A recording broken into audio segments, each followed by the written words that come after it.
Hey y'all, you guys know who it is. I guess I want to apologize. It's been a minute. I've been going through some stuff, but I was inspired to get back into it, so that's what I'm gonna do. Uh, Today we're gonna read Threefold, Segment 5, Section 1, Part 3. It is really long, so I probably am not gonna read the whole thing because this will be another 40-minute video and I don't want you guys to have to like sit there for 40 minutes. But anyway, we're gonna get started. So part three. Hugo waited for about 2 hours. He looked around before he left and found two notes, one from both of them that essentially said the same thing. We'll meet you in Lanzawe. After reading those notes, that's where he headed. Thanks, Hugo said, for breakfast. The young woman finally had a chance to join him at the table where she sat him earlier. Thanks for the tea, too.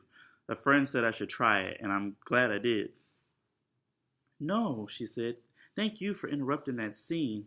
That woman scares me. You don't have to thank me, Hugo thought to himself. When he stumbled onto her situation, he felt he had to do something, so he got involved. Hugo remembered walking toward the city. He knew it wouldn't be long before they reached Lunaria as he approached the city. From what he could see, Lanzawe appeared more advanced than most of the towns he had come across. The buildings were taller, more complex, and more artistic. Something had happened recently. The closer he drew to the city, clouds of smoke caught his attention. He entered into the city and noticed many people were coming into it as well. The smoke came from the remains of some security stations posted around the city. Officers tried to round up people, but they couldn't reach everyone. He got pulled into a crowd of people. There were so many he could barely move himself. The officers would have gotten a hold of him if people hadn't pushed and shoved him until he eventually separated himself and got lost in some back roads. He hadn't walked long searching for a place to meet up with the others when he saw a young woman dressed as an officer pinning another young woman against a wall. Hugo thought that was odd. The officer slapped the young woman. Afterward, she grabbed the young woman by the neck. Once he saw that, Hugo ran toward them. Hey, Hugo said, is everything all right? This is none of your business, the officer said. Move along.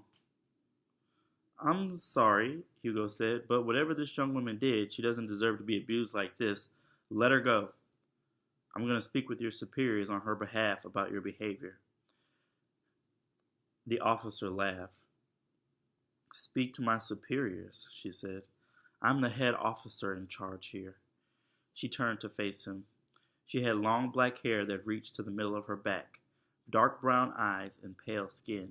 Even though she had rough features and a hard expression on her face, she was a beautiful woman, but she gave off a menacing vibe. You're a Solaresian, she said. You're not from around here. Are you an energist? Before Hugo answered, the pinned woman grabbed his attention, mouthing the word no. I'm a Solaresian, Hugo said. I'm traveling in search of some friends. We're supposed to meet here. He didn't like to lie if he could help it. Even though he wasn't sure why he shouldn't tell the truth, he was going to trust the young woman. He stepped around the officer and stood between her and the pinned woman. Did she do anything wrong? Hugo asked the officer. I don't have to explain myself to you, she spat.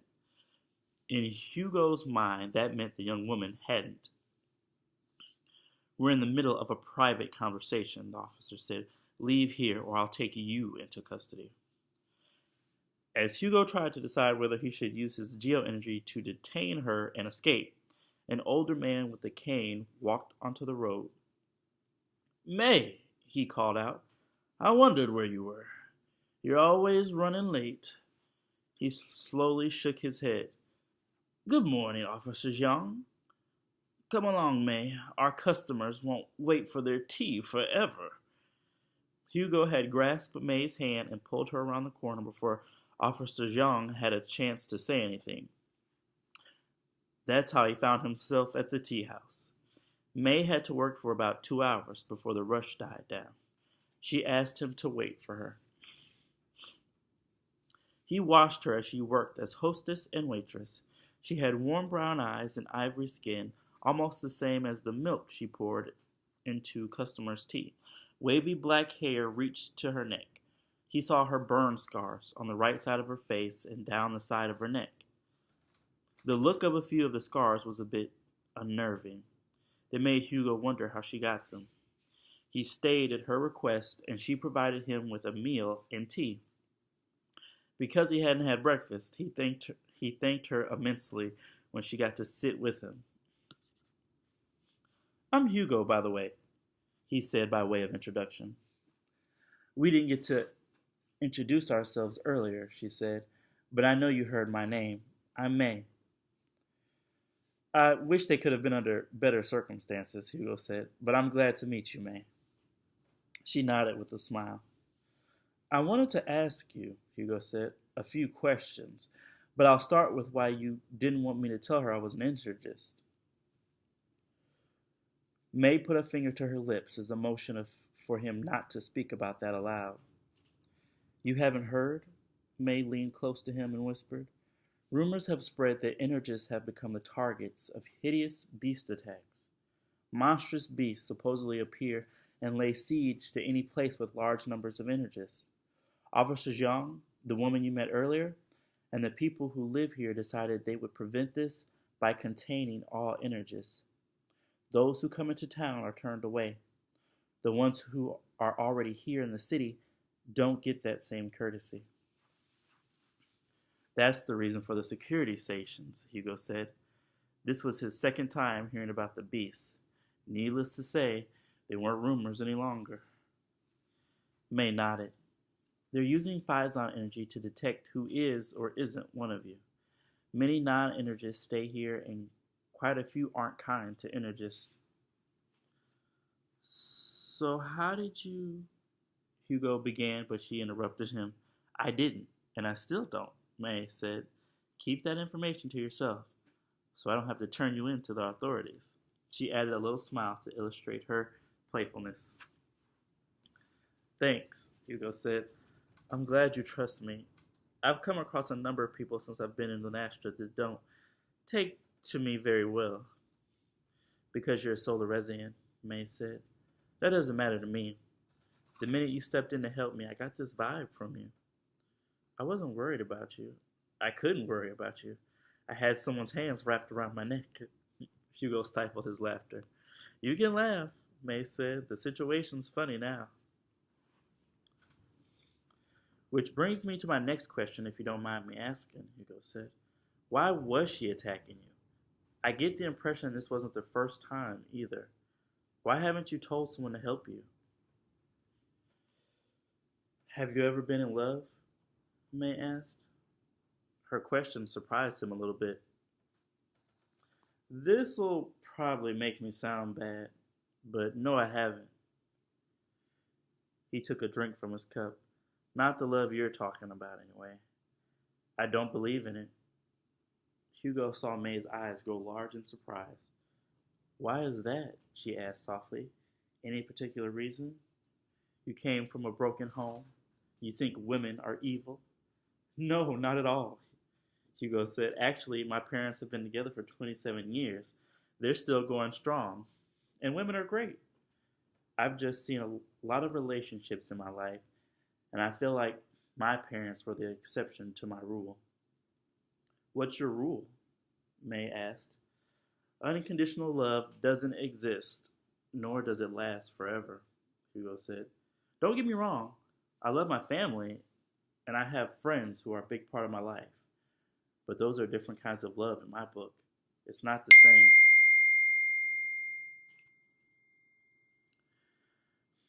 "I've never heard anyone say anything like that before." "People don't realize they're too selfish to make unconditional love work," Hugo said. "I had to listen to people talk about getting married, having kids, and their futures for years. You can't plan life. It doesn't work that way. I might not have my whole life planned out like some people, but I'm still going to have a good life. Hugo noticed May staring at him as well as a few other people. Sorry, sometimes I rant a little bit when I feel strongly about something. Why'd you bring up love? Hugo tried to put the conversation back on track. You're fine, May said and giggled. I guess that means you just like to have sex with women without having any emotional ties. The straight face with which she said those words almost scared Hugo. No, Hugo said, no, I don't have sex. Sometimes it's hard to avoid temptation, but I try not to put myself in those kind of situations. As he said temptation, Chiyoko popped in Hugo's head. With a short sigh, he smiled to himself, thinking about her. Chiyoko had a similar mindset, which Hugo discovered before they ended their night together. They were both clear on the fact they never wanted to get deeply involved with someone. When they had both realized they had the same belief in family, friendship, and love, it made them like each other more than they did at first. Hugo had listened to Chiyoko for a while before they decided they wanted to stay in each other's company, so they ended up getting in his bed together. It doesn't make you sound that bad, May said. When you meet the right person, experience love like you've never before, I think you'll change your mind, your attitude, and thinking. I asked you about love because part of the reason Kun Ling wants to hurt me is because of it. Love has trouble written all over it, Hugo thought to himself. Hugo could believe that's why Officer Zhang was after May. An accident a few years ago left me with burn scars, May said, as you can see. Soon after, people whispered about how pretty I used to be and how a man would never want me because of what happened. Sad thing for me, I started to believe them. People can be really ignorant, Hugo said. I'm sorry they treated you that way. They were wrong, May said. A man came to the tea house regularly, and I had just started myself. He fell in love with me. After 7 years of marriage, he divorced his wife, and after he courted me for a year, we married. He gave up everything for me, even dishonored his family name. But he said I was the one. Kun Ling was his ex-wife. She hesitated to say more. That's only one of the reasons she wants to hurt you, Hugo said. May nodded. Why else would she want to hurt you? Hugo asked. Kun Ling had every right to be upset, but to come after May was wrong, especially when Kun Ling's husband was the one that left her. She hesitated. I don't want to cause you any trouble, Hugo said. If you rather not say, I understand. This town is made of mostly non-energists, May said. Kun Ling used the rumors to send energists who already lived here, including my husband and my father, to prison. Because of this, and her causing me to suffer, my sister took it upon herself to do whatever it took to mess with her and prevent the wrongful detainment of energists. Kun Ling wants my sister, but she can't get to her, so she goes after me. While she's not here, Hugo said, you're the target. Why don't you leave or go into hiding with her? We've got to eat, May said. This tea house takes care of my sister and my grandfather. My family is here. My life is here. I'm trying to save enough money to bail my father and husband out of prison. Kun Ling has gotten more violent, and some of the officers under her hassle me as well.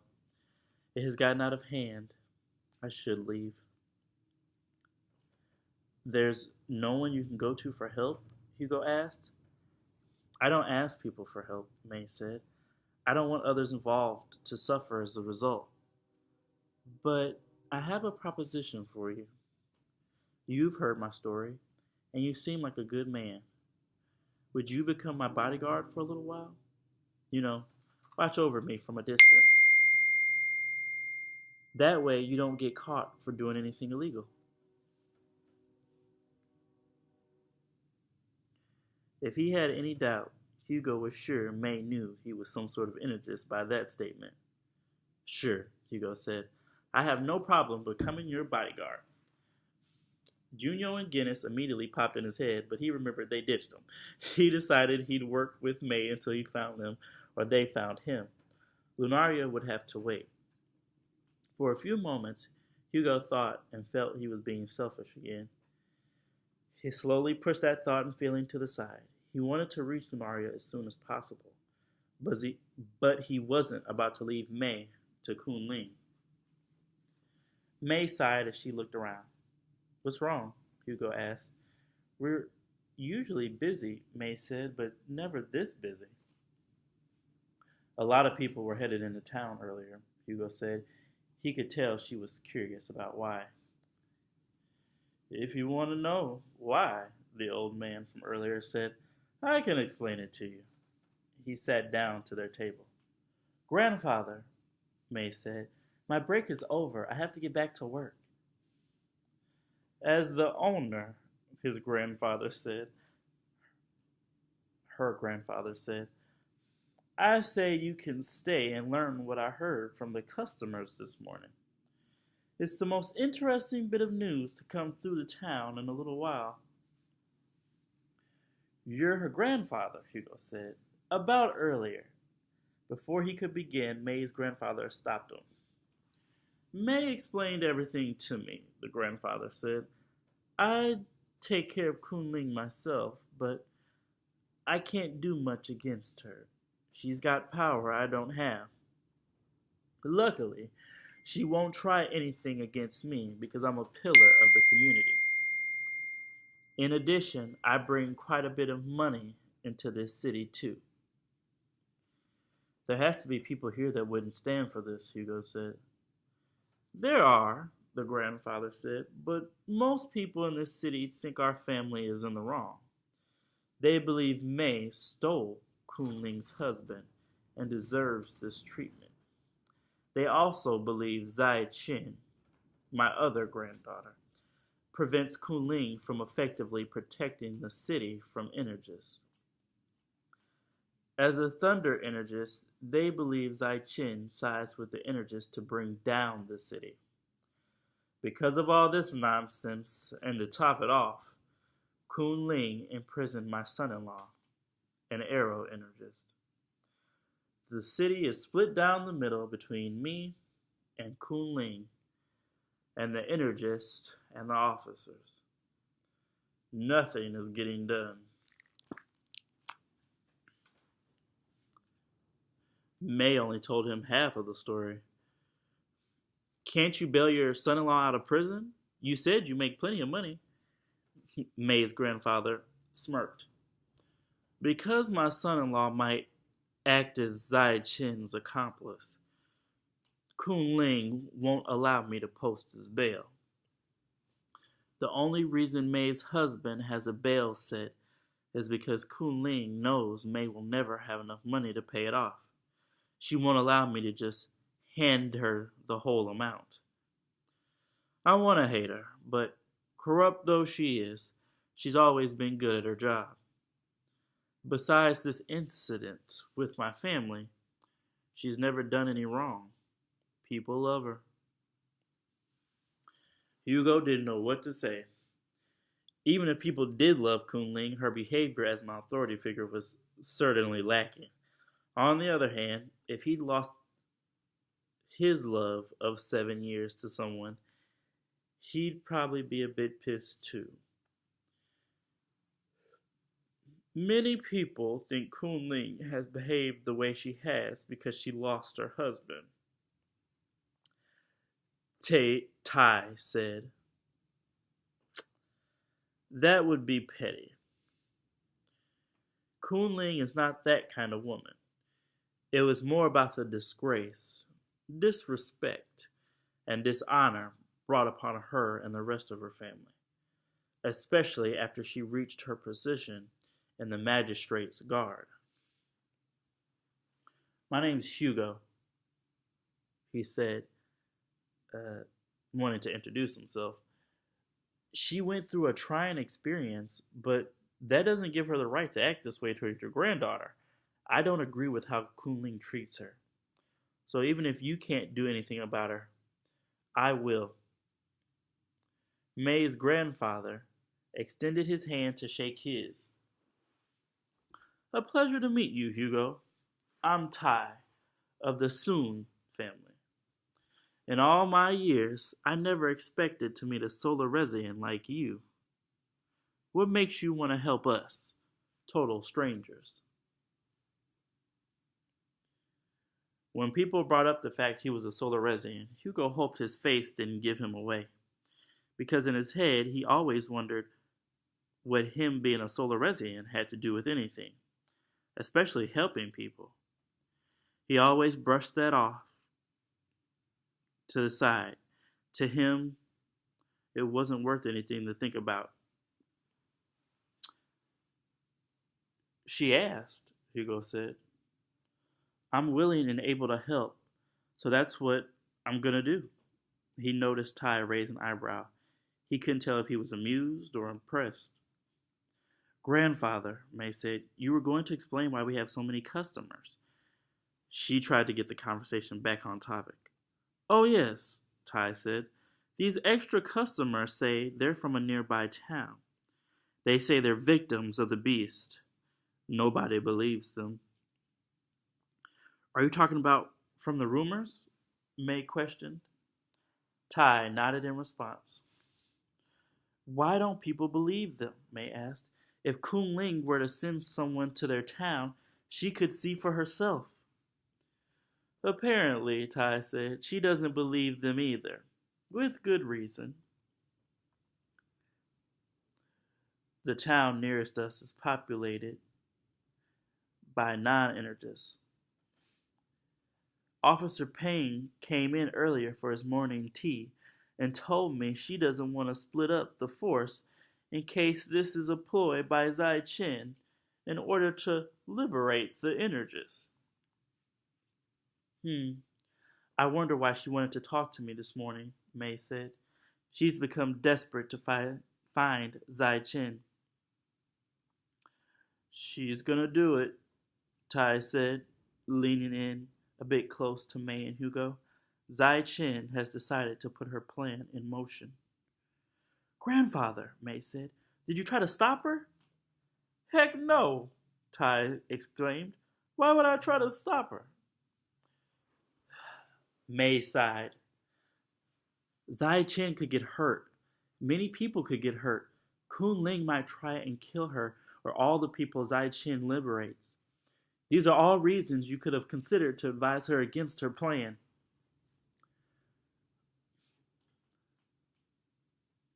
Like when your mother decided to travel back to Solares for her archaeological dig, Tai said. I couldn't stop Zai Chen, even if I wanted to do so. Slowly, May shook her head and turned to Hugo. I'm the only person in my family who received this sensible gene, May said.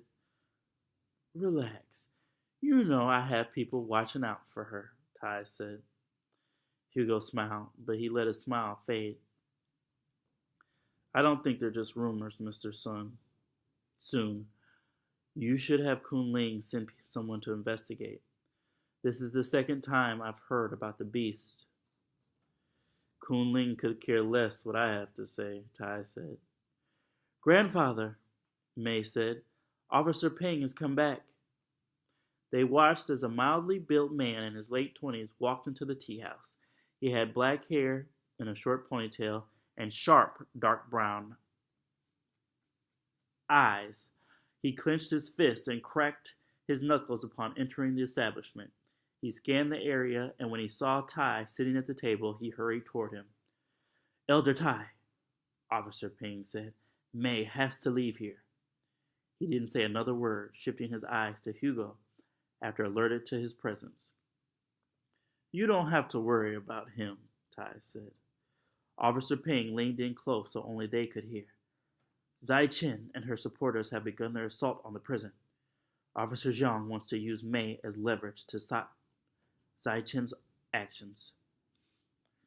Fu, Mei said, you shouldn't be helping us. You can get into a lot of trouble for this. If I want to win over Zai Chen, Fu said, I have to protect her family. My family. He smiled. I'm rooting for you, boy, Tai said. Fu handed Mei his keys. You can't go home, Fu said. Go to my place. I'll check on you later. Don't come check on me, Mei said. That might seem suspicious. I'll be with her, Hugo said. I'm Hugo, a new friend of the family. These words seemed to take Fu completely off guard. I believe I saw you earlier, Fu said. Did you stop and assist Mei? Before Hugo could say anything, Tai did. After you told me about Kunling stopping Mei, Tai said, I went over there, and he was standing between them. Fu nodded toward Hugo. Watch over her. Keep her safe. I will, Hugo said. Thanks for the tip, Tai said. Fu headed out of the tea house. They heard a shot fired. Fu dropped to a knee, holding on to his shoulder. Someone had shot him. Don't go out back, Tai said.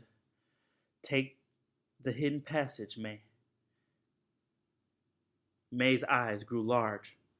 Don't worry about me, Tai said. My old age will protect me. She won't hurt an old man, but she'll do anything to get her hands on you. Go. All right. That's not the end, but we're approaching 30 minutes, so I'm going to go ahead and stop the video here. Come back and listen. Thank you for listening. I appreciate it. And tomorrow, you'll hear from me again. I'm going to be back on track now, so please continue listening to my videos. Have a good day. Bye.